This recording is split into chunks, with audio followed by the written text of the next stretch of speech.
Okay, Madam Clerk, could we have the roll call, please? Mayor Holland is excused. Councilmember Nobile is excused. Vice Mayor Cuff. Present. Councilmember Clufus. Present. Councilmember Shipley. Here. Okay. The first agenda item for this evening is public participation. If anyone would like to address the council on any matter that is not on tonight's agenda or was on last week's workshop, please approach the podium, state your name, and your 3 minutes will begin.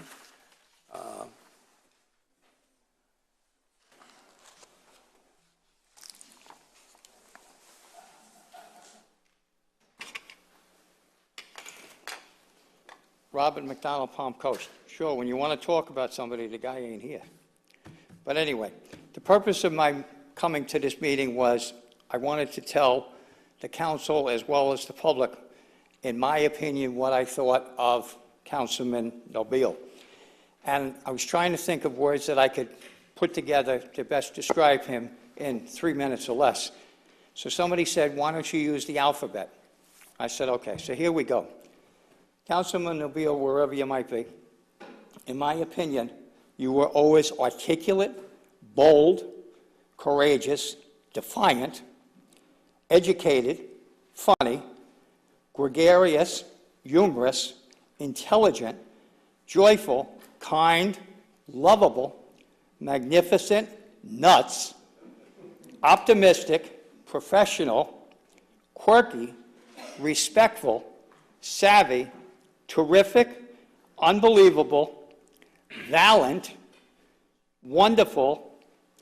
Couldn't come up with a word for X, so we're going to have to figure that one out. Yearning and zealous. So that, in my opinion, best describes what Councilman Nobile was to me. And on a serious note, in the 2.5 years that I've lived in the city, I know I've been here a lot, and probably the two best council people that ever sat up at that council was Bill McGuire and Steve Nobile. And there's always times that I think back of what Bill McGuire always sat back and said, okay, we're going to do it this way. And he always tried to do what was best for the city. And I know you folks do the best that you think for the city, but it's just ironic how Bill McGuire sat in that seat, and he's gone. Nobile sat in that seat, he's gone. So they're going to be tough shoes to fill. And if he was here, I would tell him right to his face how much we appreciate him. Thank you. Thank you.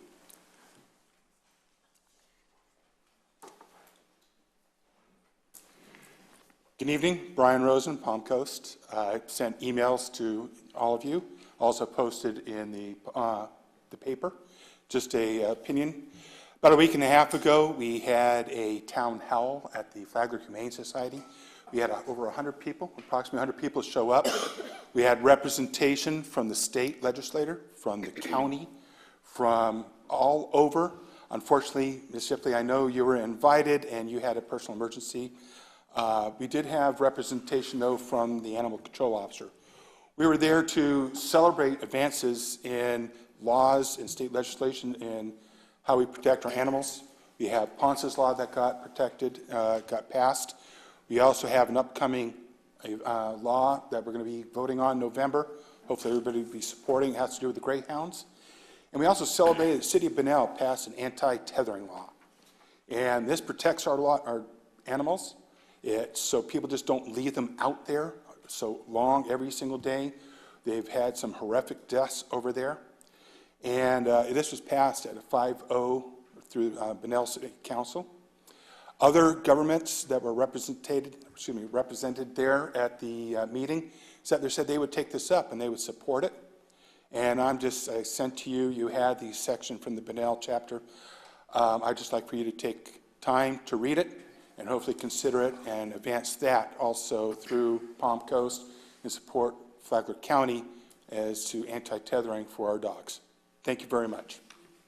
Thank you. Anyone else like to address the council on any matter during this session? Seeing no one approach the podium, then I'll close the first session of public comment on Mr. McDonald's remarks on Steve Nobile. I'm sure his ears are burning wherever he is, and hopefully you will have a chance to tell him to his face how much he's appreciated. I think it's fair to say we're all going to miss him, and I was disappointed personally to hear that he was going to be leaving us early. I knew he wasn't running, but having to move out of town sooner than planned was not his choice. So thank you for those comments. On the Mr. Rosen's comments on animal welfare, again, I don't know if we have any workshop items planned, or maybe a report from City Council or Animal Control on how our ordinances line up with the anti-tethering law and other issues similar to that. Right. We have very strong anti-cruelty, not just anti-tethering, but anti-cruelty to animals for a variety of reasons. As a result of some correspondence from the Humane Society, Animal Control is working with Humane Society to see if that we are covered, to make sure that tethering or other cruelty items to animals are covered in our ordinance. So Barbara Grossman will be looking at that with Humane Society, and Humane Society recommends we do something to strengthen our ordinances. We'll be bringing that to City Council. What our ordinance says now is that we can't deny a dog food, water, shelter, and protection, but it doesn't actually say that you can't tether a dog for the whole day. So I think it's just a matter of changing the wording a little bit to make sure it's specific that you can't leave your dog outside all day. Well, yeah, once again, if that would be helpful for any cases that Humane Society has, and we'll be happy to bring that forth. Mayor, Council, my office is already communicating with Ms. Grossman to review the language that is in our code, compare it to that which was referenced earlier today, to make sure that if anything is needed, working with the Humane Society as well. I mean, they're a very important player and partner in this process, such that if anything is needed, then we'll discuss, bring it back and discuss that with this council. Okay, thank you.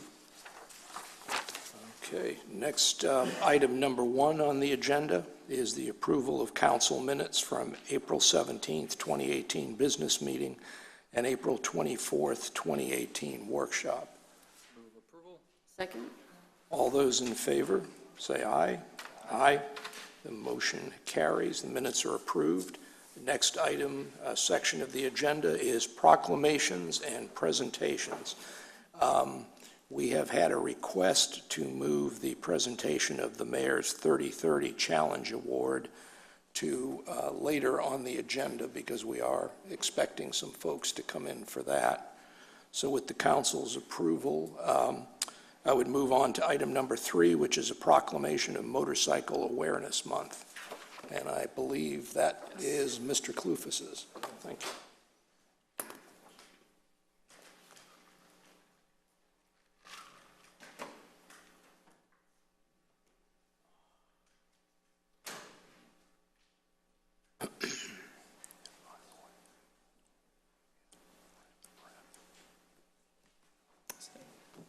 Afternoon, council, evening.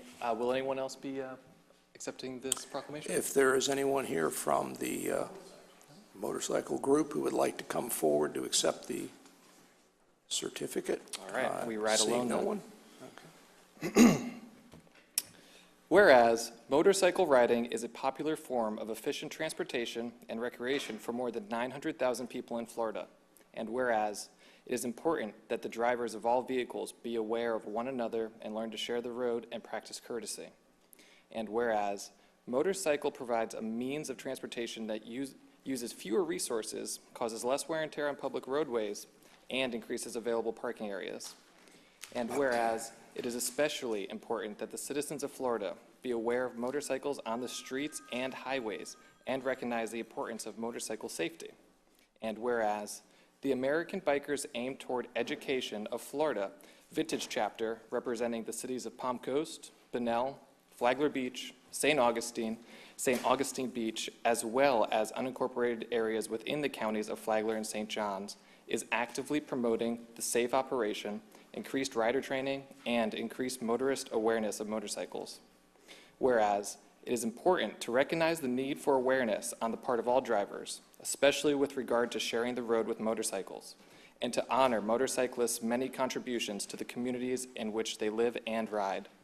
Now therefore be it proclaimed by the City Council of the City of Palm Coast, Florida, that the month of May 2018 be officially designated as Motorcycle Awareness Month. Signed this first day of April 2018, Mayor Melissa Holland. Thank you.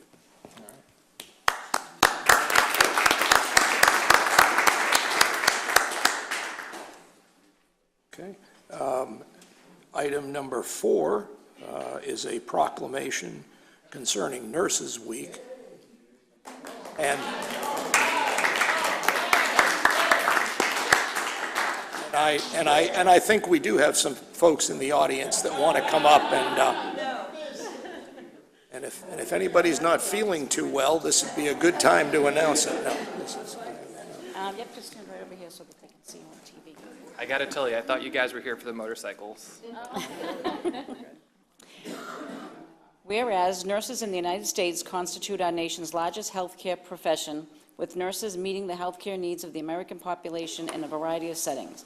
And whereas National Nurses Week begins each year on May 6th and ends on May 12th, Florence Nightingale's birthday, and this annual event has been celebrated each May since 1974. And whereas this year's theme is Nurses Inspire, Innovate, Influence. And whereas registered nurses are the largest healthcare occupation in our country. The Bureau of Labor Statistics estimates that there are about 2.7 million people employed as registered nurses in the United States, and that is projected to grow 15% before 2026. And whereas there are 404 nurses employed in Florida Hospital Flagler and located in Palm Coast and Greater Flagler County. And whereas the number of hospital admissions at Florida Hospital Flagler averaged 22 daily in 2017, adding up to 7,827 admissions last year, with nurses directly involved in the care of each of these patients. And whereas nurses also provide health care for sports, physicals, for local schools, community health events, various screenings, and overall community wellness. Now therefore be it proclaimed by the Mayor and the City Council of the City of Palm Coast, Florida, that May 6th through May 12th be officially designated as National Nurses Week, in celebration of the ways in which nurses advocate for high-quality patient care and in the honor of the hundreds of local nurses who care for us all. Signed this first day of May 2018, Vice Mayor Melissa Robert Cuff. Cuff. Yeah, no.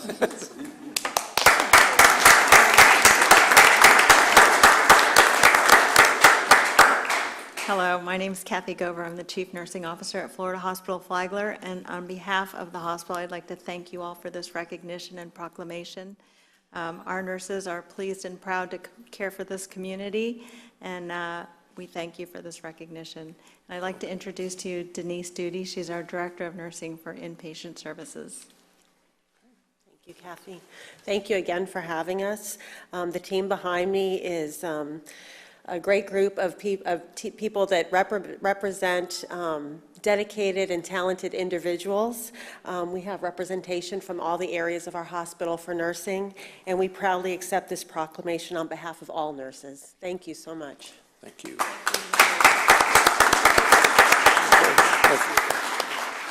If you'd like to get a photograph, we have a smaller number of council members, so we'll get more of you in the picture.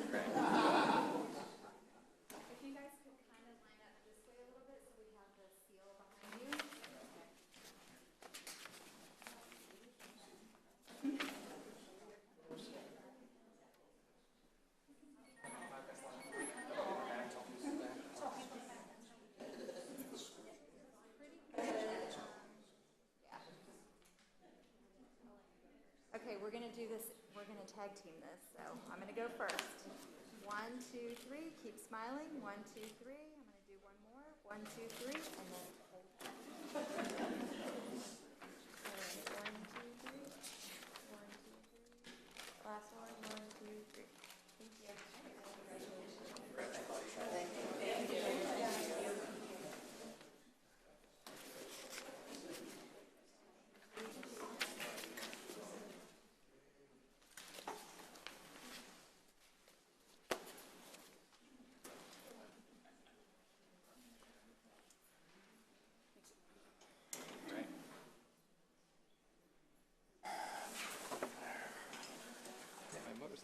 Agenda item number 5 is a proclamation recognizing April 29th through May 5th as Public Service Recognition Week, and this will be presented by Mr. Kloufas.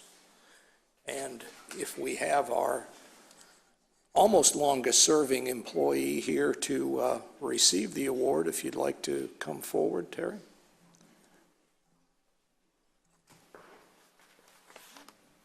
Doing well. Superb. All right, Vice Mayor, Councilwoman Shipley. Whereas Americans are served every single day by public servants at the federal, state, county, and city levels. These unsung heroes do the work that keep our nation working. And whereas public employees take not only jobs, but oaths. And whereas many public servants, including military personnel, police officers, firefighters, border patrol officers, embassy employees, healthcare professionals, and others risk their lives each day in service to the people of the United States and around the world. And whereas public servants include teachers, doctors, nurses, train conductors, astronauts, safety inspectors, laborers, computer technicians, social workers, and countless other occupations. Day in and day out, they provide with dignity and integrity the diverse services of their government demanded by the American people. And whereas, without these public servants at every level, continuity would be impossible in a democracy that regularly changes its leaders and elected officials. Now therefore be it proclaimed that the City Council of the City of Palm Coast does hereby recognize April 29th, 2018 through May 6, 2018 as Public Service Recognition Week. All citizens are encouraged to recognize the accomplishments and contributions of government employees at all levels, federal, state, county, and city. Signed this first day of May 2018, City of Palm Coast, Florida, Mayor Melissa Holland.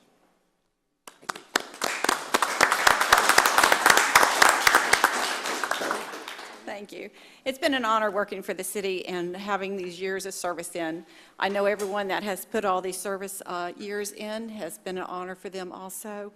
We appreciate this, and we will take it with a pride that we have working for the city all these years. Well, and and as an aside too, for those who don't know Ms. Jarvis, it would be a mathematical impossibility to work for a city that's only been in existence for 17 years, for 35 years, but she has managed to do it. And the number of personalities you have worked with over at the utility department in those 35 years are an accomplishment or a testimony to your commitment to public service. That's all I can say. So if you like, do you want to get a photo?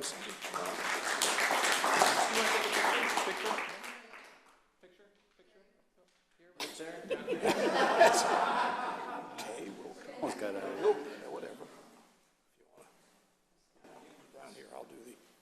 Steve always pushes the chairs down here, so we don't have them in the photo.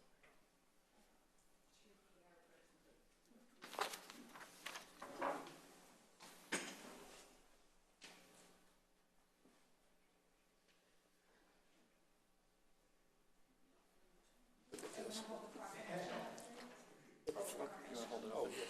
Make sure you get the flags.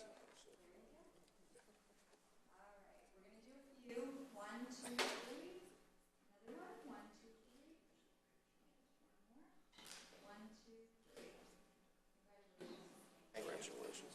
Tell Richard I'm not going in the hospital. He's a real coward. He's got to get rid of something.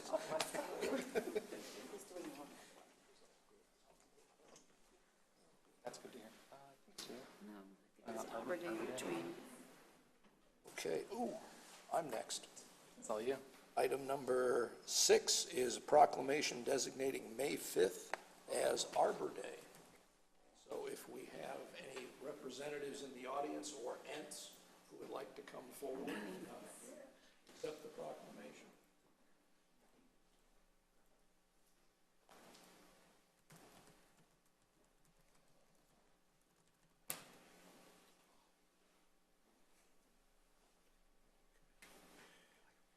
Oh, whatever. That's my bad side. Okay. That's okay. Whereas in 1872, J. Sterling Morton proposed to the Nebraska Board of Agriculture that a special day be set aside for the planting of trees. And whereas this holiday, called Arbor Day, was first observed with the planting of more than 1 million trees in Nebraska. And whereas Arbor Day is now observed throughout the nation and the world. And whereas trees can reduce the erosion of our precious topsoil by wind and water, cut heating and cooling costs, moderate the temperature, clean the air, produce life-giving oxygen, and provide habitat for wildlife. And whereas trees are a renewable resource, giving us paper, wood for our homes, fuel for our fires, and beauty in our community. And whereas trees, wherever they are planted, are a source of joy and spiritual renewal. Now, therefore, be it proclaimed that the City Council of the City of Palm Coast does hereby proclaim Saturday, May 5th, 2018, as Arbor Day. Be it further proclaimed that the City Council urges all of its citizens to support efforts to protect our trees and woodlands and to plant trees which will promote the well-being of this and future generations. Dated this first day of May 2018, City of Palm Coast, Florida, Melissa Holland, Mayor. Would you like to say anything pro-tree, please feel free. Absolutely. Well, you know me. I certainly will. So thank you, Councilman Cuff and council members. I'm Carol Minnie. I'm the urban forester for the city. And just a few words concerning Arbor Day. 13 years ago, Arbor Day really had a humble beginning. We actually gave away seedlings in a bag in the parking lot at Indian Trail Sports Complex. And we did it on a weekday, and we had about 40 participants, and probably half of those were city employees. So, and today we have branched out, no pun intended, branched out, and we have grown, and it is actually one of the largest and very successful events that we hold here in Palm Coast. And this Saturday will be no exception. So from 9 to 2 in Central Park, we'll be giving away free trees. There is going to be free kids activities, the free butterfly tent, some wonderful entertainment for all ages this year. Also, we have the Mayor's 30/30 Health Challenge Awards that we're going to be presenting, and we'll be doing a lot of education on tree planting, protection of natural resources, and something new for this year, we're going to be focusing on recycling, and we're going to introduce our new Recyclosaurus, if I said that correctly, our Recyclosaurus T-Rex, and her dino friends are going to come out and do a dance for us and teach us the do's and don'ts about recycling. So we hope that you all come out, and I really am honored to be here, and I appreciate your support every year, and hope that you will come out and enjoy Arbor Day this year. Thank you so much. Join us on the dais Okay. for a quick photo op.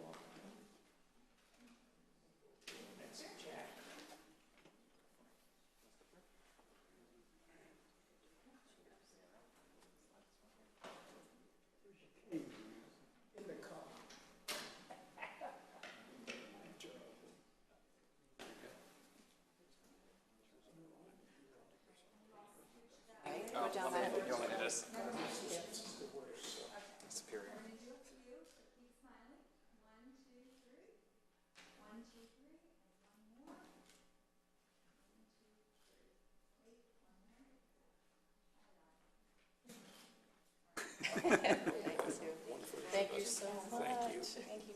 Thank you.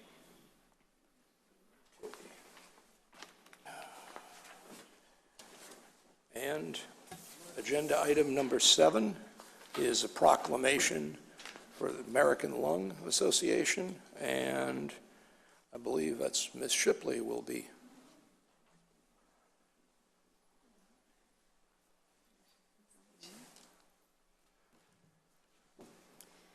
Whereas every 7 minutes and 30 seconds, one woman in the United States loses her battle with lung cancer. And whereas lung cancer is the leading cause of cancer deaths for women and men in the U.S.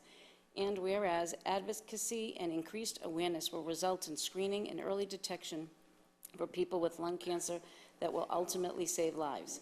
And whereas public support for research funding will result in better treatment and early detection methods that will ultimately save lives. And whereas Lung Force is the national initiative led by the American Lung Association to defeat lung cancer. Now therefore it be proclaimed by the mayor and the city council of the city of Palm Coast, Florida, that the second week of May 2018 be officially designated Women's Lung Health Week in Palm Coast, and encourages all residents to learn more about lung cancer, risk factors, and screening options. Signed this first day of May 2018, Mayor Melissa Holland.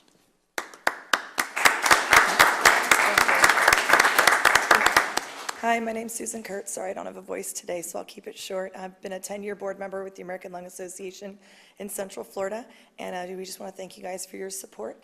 We're trying to get the word out for women in screening as well as everybody else, but we support the fight against lung cancer and also the support of lung health. So thank you. And my sure.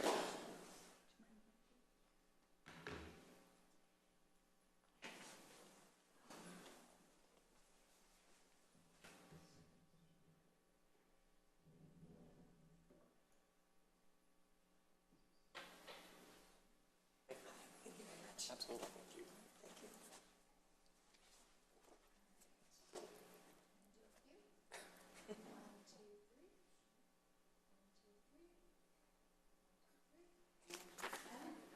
Paparazzi. Those were all selfies.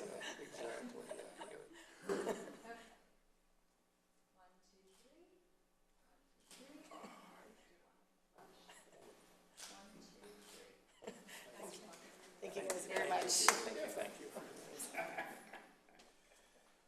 Okay.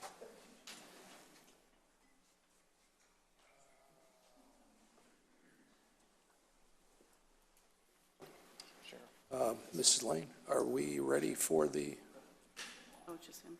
mayor's presentation? Okay. At this point, I'd like to take up agenda item number 2, which is the presentation of the Mayor's 30/30 Challenge Award. I know the mayor would greatly like to be here to present this in person, but I understand she pulled a hamstring while on her daily run. No, I'm sorry. Yeah, no. That's how rumors get started. So you're going to have to make do with me. That's right. The best athlete on our council. Hi, I'm Cindy Lane. I'm the Communications and Marketing Manager for the City of Palm Coast, and I know that Mayor Holland is very disappointed that she couldn't be here to present this award in person. Since the mayor has been the mayor, we've had 2 different community health challenges, and we just wrapped up our Mayor's 30/30 Challenge, in which people were encouraged or challenged to exercise for at least 1 mile a day for 30 straight days. And we were very excited to have about 50 people complete the challenge. But we had one particular group that was a shining star in this, and that is Buddy Taylor Middle School. The physical education teachers challenged the students to participate in the 30/30 Challenge, and from what I understand, there were about 300 students who took the challenge. And so we have gotten ribbons for them, and the mayor also wanted to present a very special award to the Buddy Taylor Middle School Eagles. It's the Mayor's Award for Mayor's 30/30 Challenge Award, and I think Mr. Cuff's probably going to present that. And as they mentioned, the mayor did go to school and run a mile with them, and she said it nearly killed her. But she did it, right? She did. Okay, so I think they want to speak, and then we'll do a photo.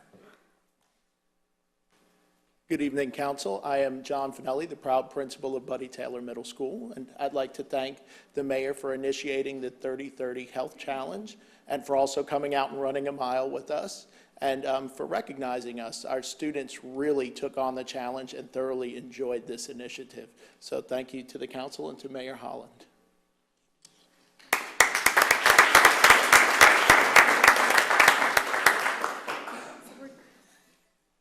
We're going to do the photo. Are you guys? Okay, we're going to do the photo here.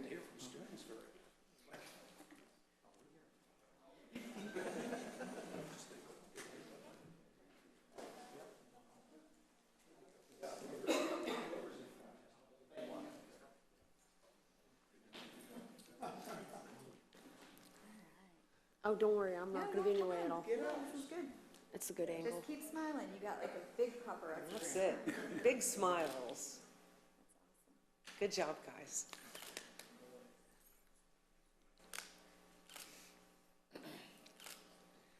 Keep smiling. I think we're done. Awesome. Thank you. Congratulations.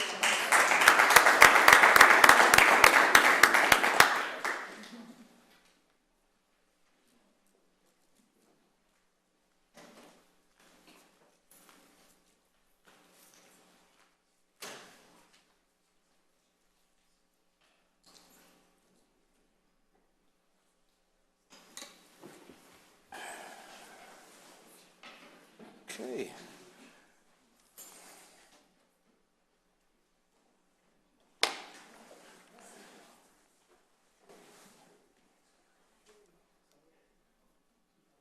Okay, item number 8 on the agenda for this evening is a presentation on public safety updates from Sheriff Rick Staley. Sheriff Staley?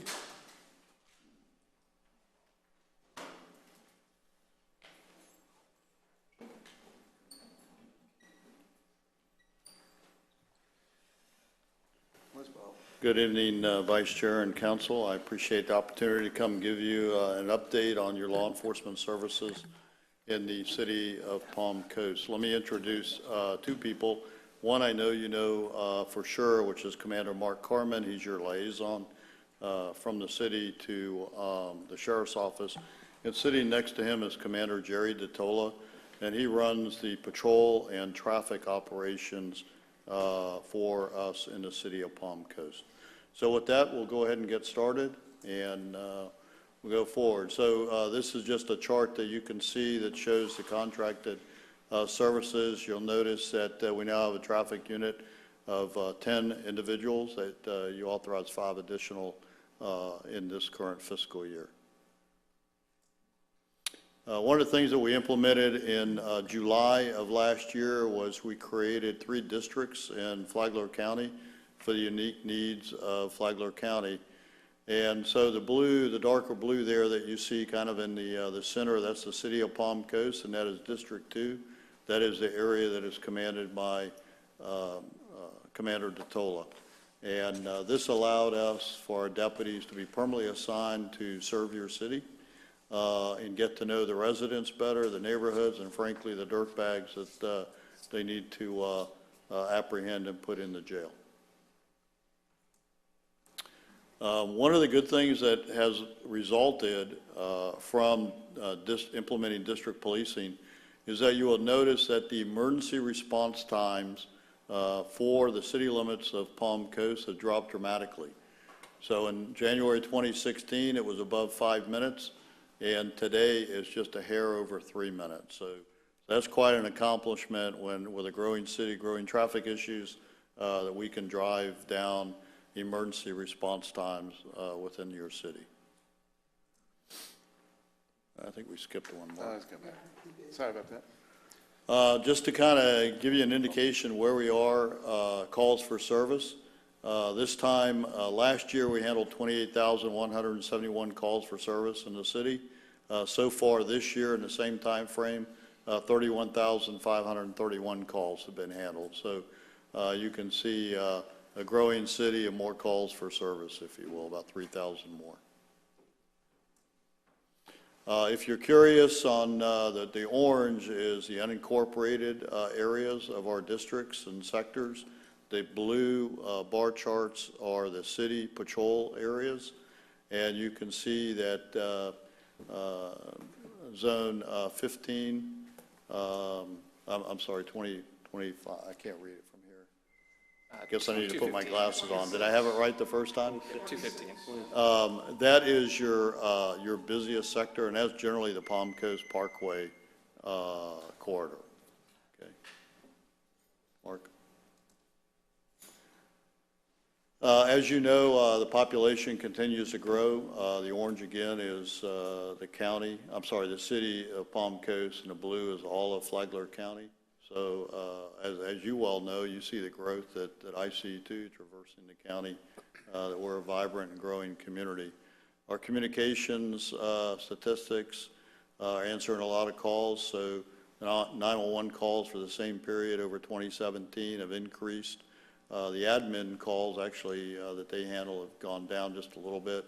Officer-initiated activity, that's traffic stops, that's suspicious people, things that they come across has gone up. Teletype walk-ins and other are pretty much, no real increase there. But you can see that our total calls that are being handled by the communications center has increased about 10%. Again, this is just communications contacts for all activity, and you can see that it continues to grow. The blue is in the city of Palm Coast. This is what we look at. We hold a weekly crime maps meeting to look at trends that are occurring within District 2. This is a weekly comparison. You can see what we are dealing with for 2018. Quite frankly, the biggest issue that we have is car breaks, primarily because residents are not locking their car doors. We have lots of video from homeowners where these bands of generally juvenile or young adult thieves start about midnight or 1 a.m. and they just walk neighborhoods checking car doors. And if they're locked, they go to the next car until they find one that's unlocked, and then they steal whatever is value in there. Sometimes they steal the car because the owner left the keys in the car unlocked. This is kind of a pin map location of showing where the crimes are occurring within the city of Palm Coast. And it actually shows the county too, but you can see the trends that we have. And we use this data to make sure our deputies are patrolling in the right areas, if you will, with the greatest possibility of making an apprehension or preventing a crime. Our traffic unit, I thought you might be interested in the traffic unit. The traffic unit is now fully operational. They're not in their Mustangs yet because we're still finishing that installation of the gear, but the Mustangs are here. And, but they are in traditional marked cars at this point. So you can see for, this is kind of a snapshot for each week in March.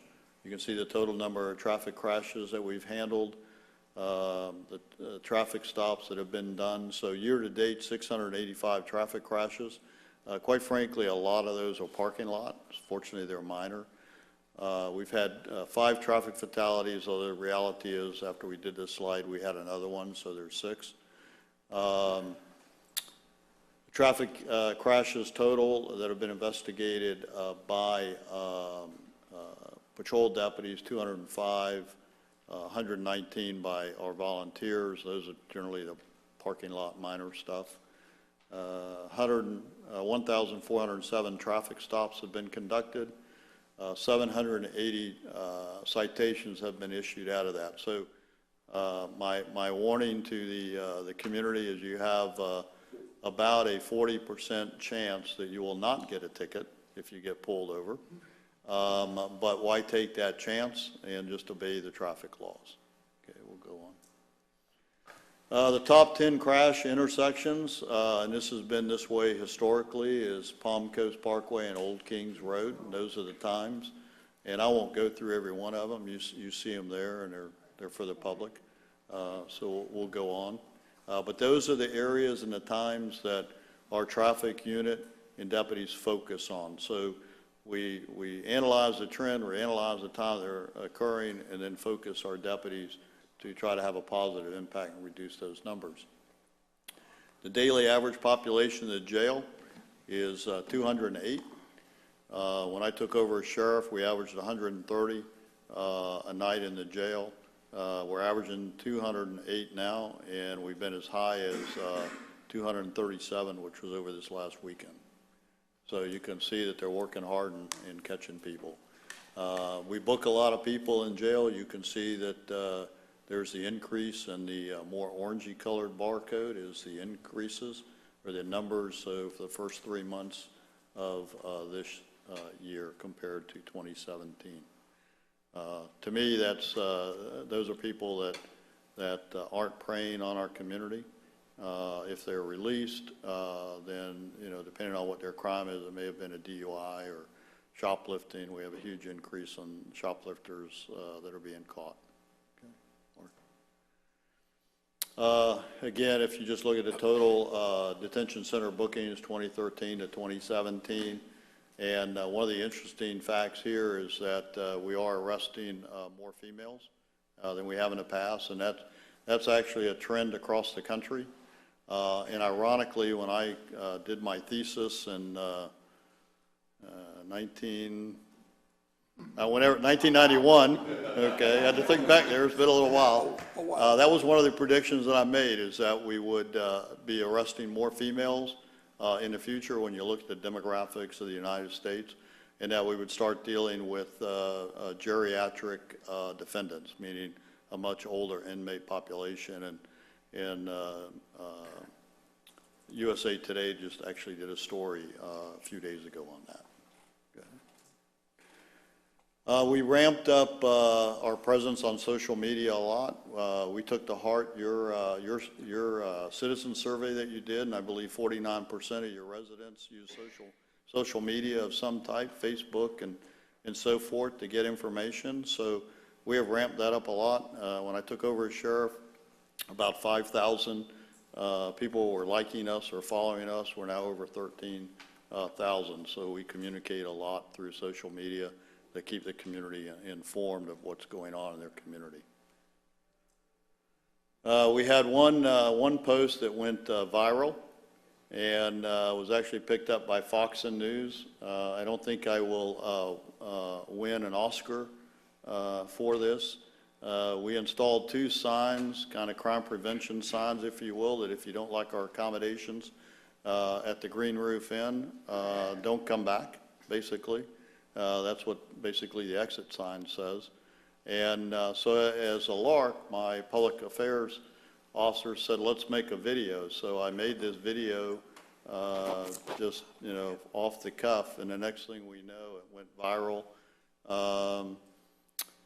Just from our Facebook page at the Sheriff's Office had 48,000 views. It was forwarded, I don't remember how many times now, but 185 or 1,885 likes. 182 people loved it, and 719 ha-has and various others. We actually started getting emails in from Russia, Iceland, and Netherlands, and a bunch of other countries stating how much they liked the video and the posting. So we'll go on. There may be the video here. I'm not sure what's coming up exactly next. So. Okay. I think I took it out. But it's if you haven't seen it, it's on the Facebook and it's on YouTube, and it's kind of comical to watch. But again, I'm a sheriff and not an actor, and won't win an Oscar. As you know, domestic violence is a problem in our community. Last year, all but one homicide was domestic violence related, and the other one was relationship based because it was 2 cousins that were either a drug dealer or a drug user, and they had a dispute, and one killed the other. So I called a summit in the community to come up with a solution that fits Flagler County. And as a result of that summit, we applied for a grant for a dedicated detective to work nothing but domestic violence cases in the county, the majority of which, frankly, are in the city of Palm Coast because you have the biggest population. We also received a crime analyst to focus solely on the scourge of domestic violence. And we implemented a batterers intervention program and a program called Invest. Invest allows us the ability to, with the detective and the analyst, to really focus on the offenders when they are released from jail. Quite often, they're initially booked under no bond, then they go to initial arraignment. If they haven't had a criminal history in the past of domestic violence, quite often they are released or provided a bond, and they're given a protection order that says they cannot have any interaction with the victim. I would say probably 75% of those offenders violate that protection order. So InVest now, we monitor those people closely, and when they violate it, we put them in jail. In an example, just happened a couple of weeks ago, we arrested a repeat offender for domestic violence. He was in under no bond. He was released at arraignment with a protection order. We knew from his prior history that he was very likely to go back and violate that protection order. So we waited for him, and he did, and he went back to jail under no bond. I believe he's still there. So it is working. I have predicted that when the community understands that there is a system that will support them to solve this problem in their life, that our reporting would go up, and we have seen that. We have seen an increase in domestic violence reporting, and we've already had 2 homicides this year, both domestic violence related, both of them in the city of Palm Coast. Well, I mentioned the Mustangs already. That's what they'll look like. So for those watching this, that's what you need to look for. They're not going to have lights on the top, but they have plenty of lights when they're behind you. And so generally, if you see, a nice-looking Mustang sitting around and it's white, it's probably too late by the time you see it. But they're going to focus to reduce motor vehicle crashes, fatalities, aggressive drivers, speed enforcement, DUI enforcement. That's already occurring. They're just not in those cars yet. Hopefully they'll be in those cars in about a month. Starting in about 2 months, as soon as some deputies get out of training, we have created a problem area crime enforcement team known as PACE, and they were focused on these car burglaries, residential burglaries or commercial burglaries, drug raids. They'll support that, gangs, and armed robbery. Fortunately, we don't have very many armed robberies in the county or in the city, and we've caught most of them that have tried it. This unit is all in non-traditional, unmarked vehicles, so they will blend into neighborhoods. So that's all I'm going to say about the kind of cars that they're going to be in, but our hope is that using our crime maps and our strategic analysis, that we can focus this unit into the areas that are having the problems, and we can catch these offenders and put them where they belong. Okay. We've created some new sections to better serve the community. I combined accreditation manager and internal affairs, which freed up a deputy for service. We hired the first full-time general counsel and paralegal the sheriff's office ever had. As I mentioned, a dedicated domestic violence unit. Our domestic homeland security section is extremely busy. They are doing security assessments of all the schools in the county. They vet all the threats that come in on our schools and on individuals, including the one that says he wants to kill me and blow up the Sheriff's Operations Center. So they're a very, very busy unit. Youth Services section, we're starting a Criminal Justice Academy next August at Matanzas High School, which should be a great program for the students when they graduate. If they continue the entire curriculum, they'll graduate with 12 hours towards a criminal justice degree. And hopefully we can keep our kids here then, and they can become my future deputy sheriffs or CSI techs or 911 operators, all the other things, and they'll help feed our youth programs such as the Explorers. We have PAL in a partnership with the school district for middle school sports, and my goal there is to wear them out, let them do their homework, wear them out, because if they're worn out and tired when they get home, then the parents don't have to worry about them when they're still working and the kids come home. It's just a way to get in trouble. So we're going to try to keep them as busy as we can. And we have about 1,500 students enrolled so far this year in these various programs. Starting Memorial Weekend, we will implement the first full-time Marine unit for the county, predominantly actually the city of Palm Coast for your canals and of course the intercoastal area. That's what the vehicle will look like, except it's all white, a Jeep, and we will patrol the intercoastal and the canals. And we now have the ability in an emergency to get onto the beach at the access points to do a rescue if we need to. We also purchased an airboat. We have 3 patrol boats, but as you know, we have a lot of marsh areas in Flagler County, and there was no way to patrol that in the past. 2 plane crashes that we've had, both went down in marshy area, and we had to wait for FWC or Volusia Sheriff to assist us. So now we have the capability to do that ourselves immediately. I'm told it'll go 60 miles an hour. I haven't been on it. I'm not sure that I want to go 60 miles an hour on an airboat, but that's what I'm told it'll do. A couple changes at detention facility. I know this is not, related to the city of Palm Coast, at least not directly, but I thought I would let you know. I've already mentioned the staffing levels that we're seeing. We hired civilian staff to monitor the cameras and open the doors that freed up 8 deputy sheriffs to do other things. And one of those things, when it's fully implemented, will be an inmate work crew that will work around government properties and road right-of-ways. I can't bring them to your house. They can't come to my house because that's illegal. But we'll do what we can to keep our community safe, or cleaner anyways, with inmate labor. The biggest change in the jail is full-time medical staff through a contracted company. The way it had been done was huge liability and not very professional, quite frankly, because we only had part-time staff that only came in twice a day. And so we were asking deputy sheriffs in the jail to do ask medical questions of new inmates that were coming in, or if there was a medical issue. Quite often that was resulting in unnecessary transports to the hospital, where we then had to guard them also and incurring overtime.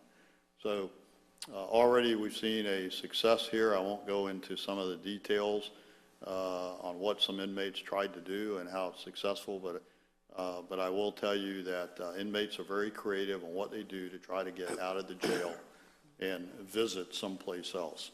And we now have, just like you probably have like an HMO that you have to deal with, we have the same thing now. So when an inmate gets transported to the hospital for treatment, there's an account manager that has to authorize the treatment or the test, and no longer can they stay 5, 6, 7 days in the hospital. And we've had great success so far. That was implemented in February. Stride program, not only do we want to lock them up, but for those that want to turn their life around, we implemented a program in the jail. It's called Skills, Transitional Support, Respect, Integrity, Direction, and Employment. For those that want to turn their life around, that haven't committed a crime that says they're going to go to state prison, if we can make them a productive citizen in the community, then chances are we won't deal with them again, and that's the goal of Stride. So we have GED programs. I think the next slide will show. GED programs. Believe it or not, many of these inmates don't have a birth certificate. They don't have a Social Security card. They can't get a job. So we have community volunteers and partners that help them get that stuff, so when they do get out of jail, they can hopefully find a job. We have GED now in the jail. And when we started testing for the GED, the average education level in the jail was 2nd grade, which shows you the depth of the problem. Alcoholics Anonymous, Narcotics Anonymous, we have some Christian-based anger management, and lots of other things. I won't go into them. But our goal is to try to turn these inmates around and truly want to turn their life around, to give them a helping hand with the hope that they don't come back and see our deputies again. These are just some of our partners in that program, and we don't pay for any of that. They're just great partners with the vision. With that, that's kind of the update of policing in the city of Palm Coast and a little bit of what's going on in the county. I'll be glad to answer any questions. Okay. Any member of the council have any questions? I don't have a question, but I do want to say that I'm glad you ramped up on on social media. I know a lot of times people will say on social media that something happened in their neighborhood, but they won't really come out and call your office. Next thing I know, you're popping up on social media saying, I'm here, I see it, I heard it, so that's good.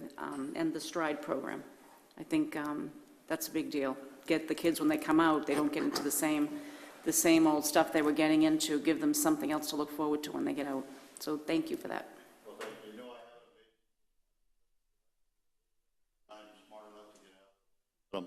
Let them do their job, and you see the results. I'd like to add congratulations and tremendous thank you for the response time being lowered dramatically. That's incredible. I also wanted to thank you for the active shooter training that I know you've had continuing in the county and the city.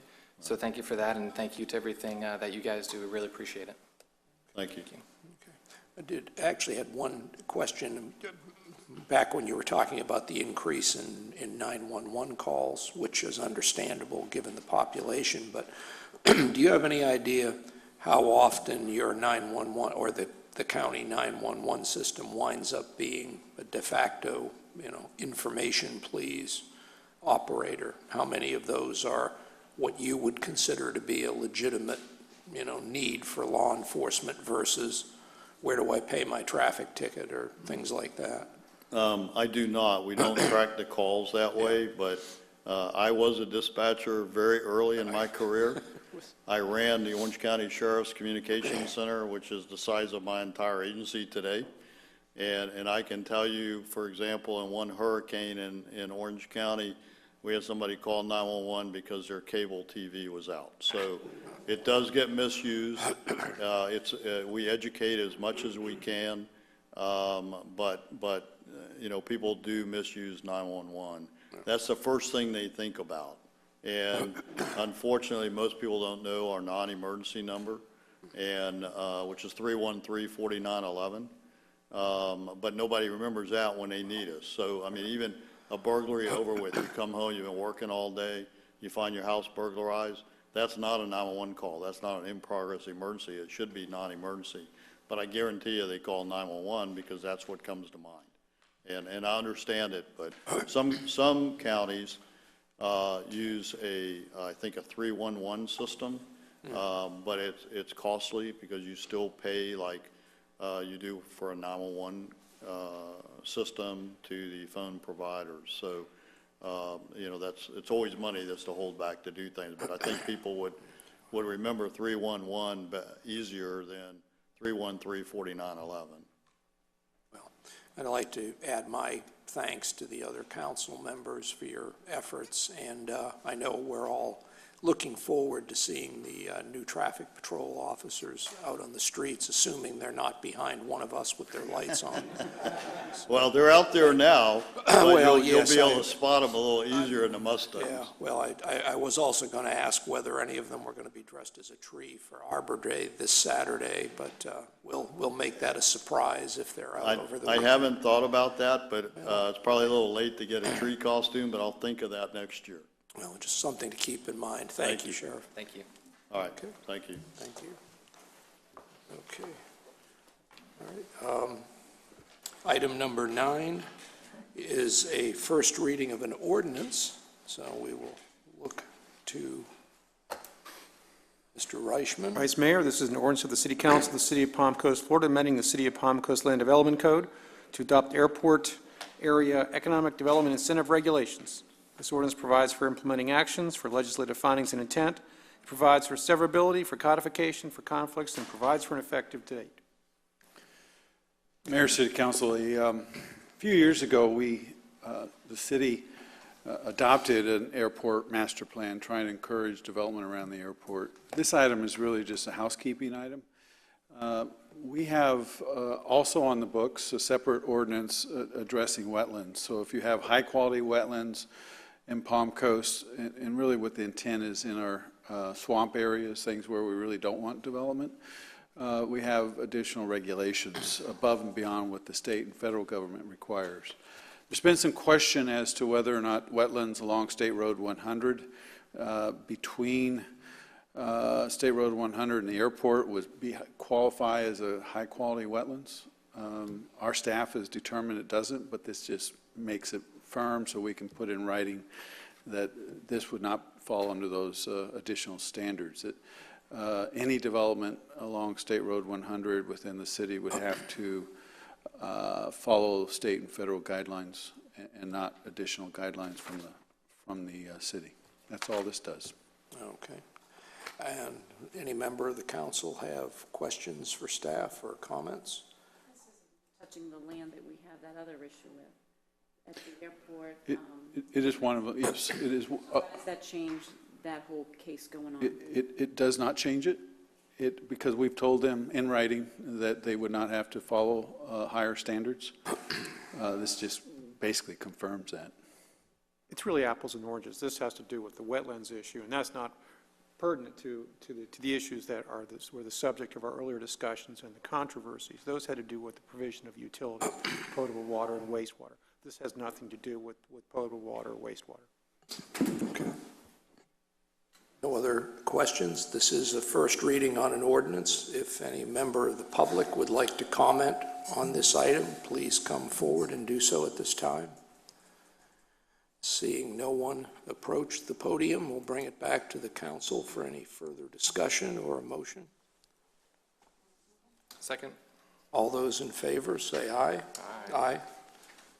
Opposed? Okay. The ordinance passes on first reading. Item number 10 is a resolution authorizing grant application to Florida Department of Economic Opportunity for Innovation District initiatives. Mr. Landon? Yeah, Council, at your workshop last week, we went through our initial proposal to kick off our innovation district. At that time, we mentioned that we had a grant application that was we were going to propose that we attempt to, well, we apply for and hopefully receive. It requires a resolution of City Council to actually authorize the grant application, and Wynn's going to walk you through the details. I'm Wynn Newingham. I'm head of innovation and economic growth, and very much like Mr. Landon said, we presented a little taste of this at the last workshop, and we're just going to go over the details and seek your approval. At the last workshop, we kind of did a past, present, future look with Town Center. Past was really what got us to where we are right now. The CRA was created, back in the early 2000s. Retail was a big focus, and we created Town Center to have that infrastructure ready for those facilities to come in. But fast forward to where we are right now in present day, innovation district is kind of the charge and the direction that we're looking to now. And some great and creative ideas have been presented to that over the last few months. One of them being the innovation team, which was presented to you a little over a month ago. Opportunity Zone, we just had that designation, which was also shared in the last workshop. And then the Innovation Kickstart Program, which we're still playing with that concept, but presented to you and to continue down that road.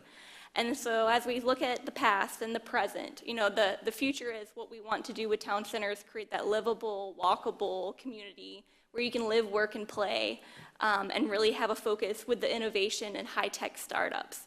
And one of the ways that we want to continue that momentum is apply for this grant. It's through the DEO, and it's a technical assistant grant. What the grant is, it basically to promote different diverse economies that create suburban areas, and we can use dollars towards that.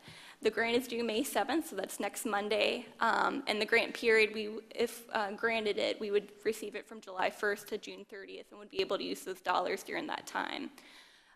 From the city, we're asking for the $40,000, which is the total amount of what you can get from this grant. And what we want to do is request to have an innovation consultant come on board. And really that's just to continue that momentum of what we're creating with the Innovation District, kind of looking at that past, present, future to kind of, like I said, continue that momentum on.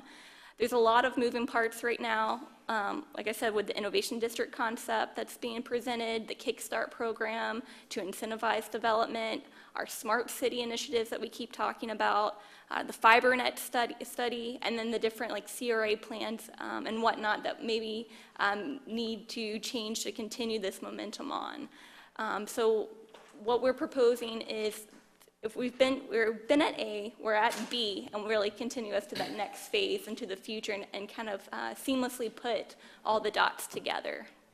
And so what we're asking for is to seek your support for this grant, and then applying for it, if approved, for next Monday. Okay. Any questions or comments by City Council? Okay. I am in support. Sounds good. Is there any member of the public that would like to speak to this item on the agenda? Okay. Seeing no one, I'll close public comment and bring it back to the board for discussion or a motion. Second. Okay.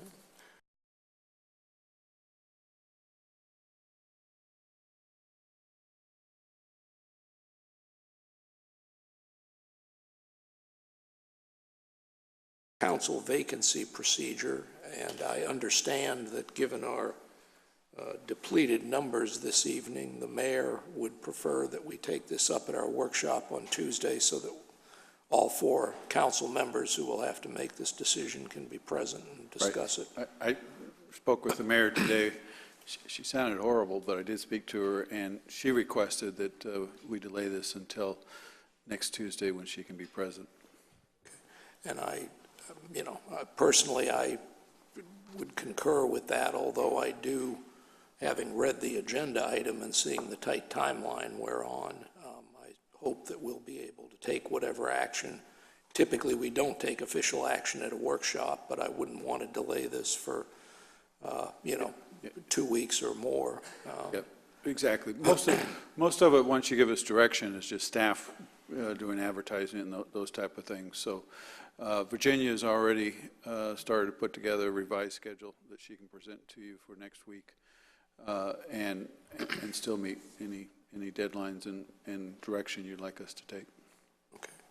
Well, unless any member of the council has a different idea, then we can table this item for further discussion. Item number 12, oops, no, we're moving on to the consent agenda. Items 12 through 17 are consent agenda items. If there is any member of the council that wants to discuss any of these items individually, okay. If there is any member of the public that would like to discuss any of the items 12 through 17 on the consent agenda, this would be your opportunity to do that. Okay. Seeing no one approach the podium, I'll bring it back to the council for discussion or a motion. Move approval for consent agenda. Second. All those in favor signify by saying aye. Aye. Opposed? No.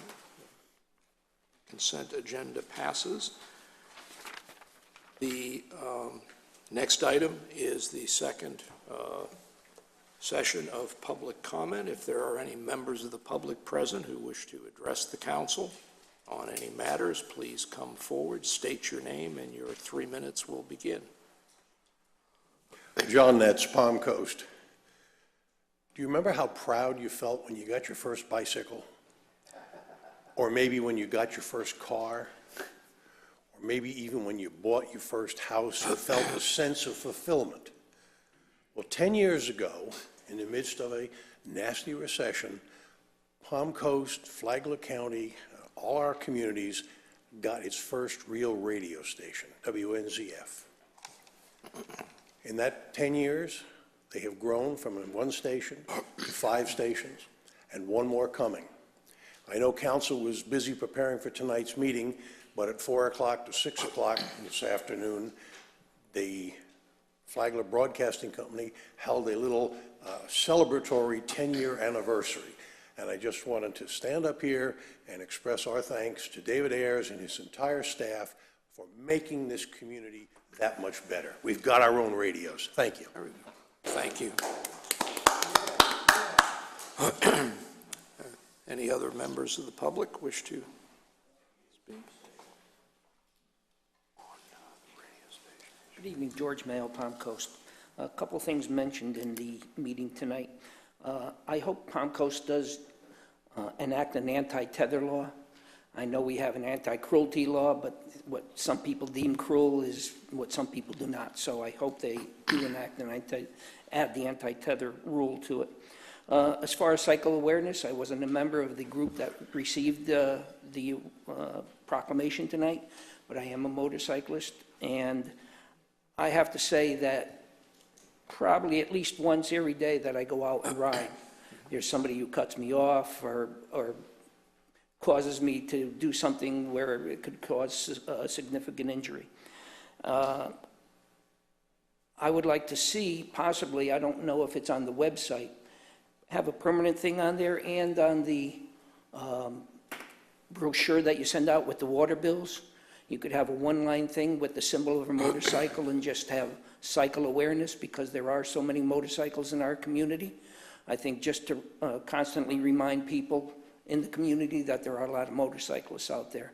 And I know it's easy to not see a motorcycle, but just bring the awareness might cause somebody not to have an injury.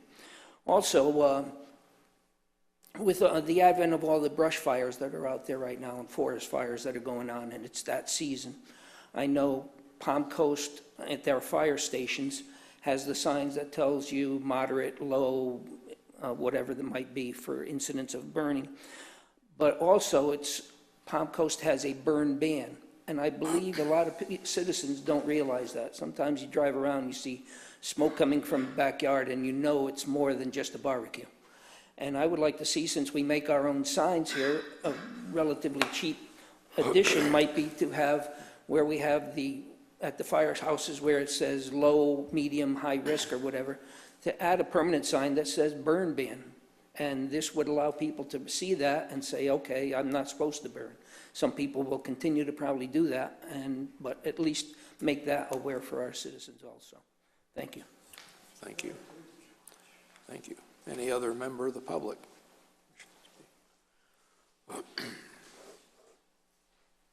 evening. Mr. Neilabok from the Arts section here in Palm Coast. On the tethering law, if you're deciding on the ordinance, you may want to look at the new electronic leashes that yards have. I think they're the worst thing you can do to a dog. I think they should be illegal, but they're legal.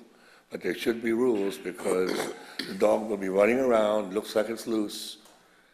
The electronic fence is on the ground, and if the dog goes past it, it'll get a shock. If we're not concerned about dogs being tethered, we should also be concerned about dogs being shocked and shock treatment to keep them in line, because they keep them out 24/7, and that's not right. And there's no dog houses. So when you do the ordinance or upgrade it, please look into including them, maybe even make them illegal. Thank you. Thank you.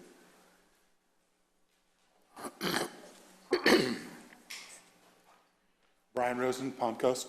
First of all, I'd like to thank the two residents here in support of the anti-tethering law. And I also want to bring up just one very quick thing. You were talking about motorcycles. I am an avid bicycle rider, and believe it or not, I follow all the laws. I wear a nice big bright yellow or big bright red or orange shirt, 250 pounds, wearing this big shirt, and you'd be surprised how many people don't see this either. So if you are going to do something with the mailings or whatever with motorcycles, please include the bicyclists. That's all I'm just asking. Thank you very much. And I appreciate, been down here for 3.5, 4 years, and one of the biggest draws I've had was all the riding trails. It's a great thing, and I talked to everybody about it. Love it to death. Everybody respects it. So thank you very much for that, too. Thank you. Thank you. Any other members of the public wish to address the council? Seeing no one approach the podium, we'll close public comment. On the radio station accolades, I agree with Mr. Netz. Sorry we couldn't make the celebration, but it is a great thing for the community. I know I was approached by a constituent today that assures me that he heard me on the radio the other day, and I wasn't on the radio. So they're listening, and they think they hear what's going on, so I think that's a good thing. On the Mr. Mayo's comments on the, various safety issues. I certainly assume that our staff has taken note, particularly of the animal cruelty and support as far as motorcycle safety and brush or fire safety alerts. I don't know if that is something that we can have. I'm sure we have a fire chief that's interested in putting up signs at the stations, and whether we can do something with that. Yeah, some good suggestions there. We always promoting fire safety this time of year when it's supposed to be real dry. Motorcycle safety, we've done that in the past. We'll take a look at the suggestions and continue to promote all different type of programs for safe driving, bicyclists, motorcycles, but everybody, and then also the fire, and then it won't be long before we're in hurricane season. Will be a lot of advertising about. Oh, good. Yep, Yeah. things that go on there, so. Something to look forward to. And then the additional comments about the animal cruelty ordinance review. I believe I know what type of electronic fence is being referred to, whether that is an appropriate subject for a look over the ordinance. I mean, certainly something to consider. Yeah, I've not heard that they were considered to be cruel, but we'll add it to the list to make sure that if we bring something back to you that we need something new in the law to protect the animals, we'll take a look at that one too. Okay. Well, and finally, Mr. Rosen, thank you for your comments about the bicycle trails. I know folks maybe that aren't heavy users of those trails get a little tired of us telling people how great they are, but they are a wonderful opportunity for the community, and even if you're as dangerous on two wheels as I am, I feel a lot safer on the trails than I do out on the street. So thank you for those comments. Okay, the next item on the agenda is discussion by city council members of matters not on the agenda. Since we're kind of empty over on this side of the dais, if we can start with Council Member Shipley. Do you have any? So, two things. One, I am not going to run for office again. I thought I'd let everyone know tonight. And second, I will not be here. My beautiful stepdaughter is getting married next week, and I am going to the wedding, so I won't be here at the workshop. I'll listen in like I did last week, but I won't be at the workshop. But that's it. We'll take good notes. Well, no, I'm sorry, you won't. Boring, too, when you have to listen to it after it's already happened. I'll listen to it. Okay, well, thank you. Mr. Clufus? I was going to say that I'm looking forward to Arbor Day this weekend. That should be a great city event as always, and I'm sad to hear that we'll also be saying goodbye to Heidi after this election, but I wish you all the best, and I wish the wedding goes tremendous. I'm sure it will. Thank you. Absolutely. That's all, Vice Mayor. And just to echo Nick's comments, Heidi, I'm sorry to hear that you will be leaving us as well.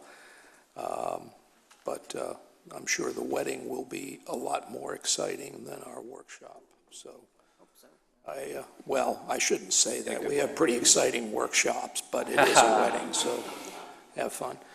Okay, and I have nothing to add personally, so the next item is discussion by city attorney of matters not on the agenda. Nothing to add, Mr. Vice Mayor. You don't have the animal cruelty ordinance written out? Not for ready. us? No, Okay. not at this moment. It's all in my head, but nothing on paper. Well, okay, well, take a day.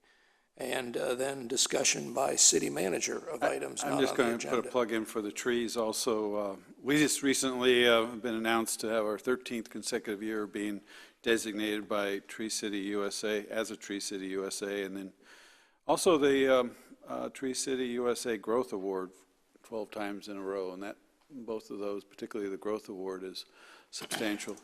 And timing couldn't be better because of this Saturday between 9 and 2 o'clock is our annual Arbor Day celebration. Free trees.